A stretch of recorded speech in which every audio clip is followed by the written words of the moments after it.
crores together, when you put up one good job, it adds more value in your life. So அதே போல தான் என்னோட லைஃப்ல 13 வயசுல இருந்தே நான் வந்து I started my career as a Hindi teacher. என்னை விட பெரியவங்களுக்கு நான் வந்து ஹிந்தி கிளாஸ் எடுப்பேன். எனக்கும் பயமா இருக்கும் அப்பெல்லாம். எப்படி அவங்க நம்ம நினைப்பாங்க, நம்ம இன்னும் ஒல்லியா இருப்பேன் நான் அப்போ. இப்போதான் கொஞ்சம் பர்சனாலிட்டியா இருக்கும் பார்க்கறதுக்கு. ஸோ அப்பெல்லாம் வந்து இப்படி இருக்கும். ஸோ எப்படி ஃபீல் பண்ணோம் அப்படின்னா, whenever we teach as a guru, if I am telling something to you, then I am a guru for you, and I should consider you people as a சிஷ்யா. இப்படிதான். ஏன்னா நம்மளுடைய கல்ச்சர் அண்ட் கலாச்சாரத்துல பாத்தீங்கன்னா ஜெய் குருதேவோ பவ அப்படின்னு தான் நம்ம எல்லாருமே சொல்லுவோம். அது வந்து குருவுக்கு மட்டும் சொல்றது இல்லை, உங்களையும் என்னையும் நம்ம யாரை பார்க்கும் போதுமே வந்து நம்ம வந்து இரு கரம் கூப்பி இப்படி நம்ம வணக்கம் சொல்லி ஜெய் குருதேவோ பவன் தான் சொல்றது வழக்கம்.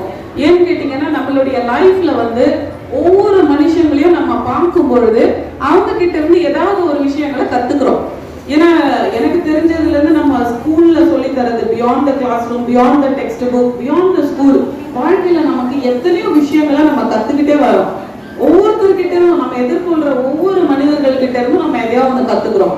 அது வந்து அழகா ப்ரூவ் பண்ணியிருக்காங்க. வயத்துக்குள்ள இருக்கிற ஒரு குழந்தை, ஒரு 6 மாச குழந்தை, அப்பாவும் அம்மாவும் வந்து கிளாப் பண்ணி சந்தோஷமா இருக்கும்போது அந்த குழந்தையும் வந்து உள்ளுக்குள்ள ஸ்கேன்ல அழகா காமிக்கிறாங்க. அந்த குழந்தையும் வந்து கிளாப் பண்ணுது, ஸ்மைல் பண்ணுது.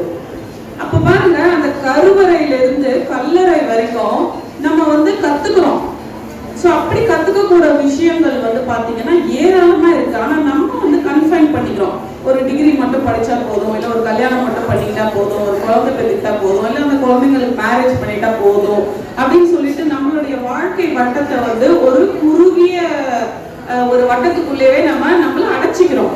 நம்மளால எதையும் சாதிக்க முடியும். பெண்கள் நினைத்தால் எந்த ஒரு நாட்டுடைய அதிகாரத்தையும் ஆகட்டும், இல்ல நாட்டுடைய தலையெழுத்தையும் ஆகட்டும் மாற்றக்கூடிய சக்தி பெண்களுக்கு தான் உண்டு.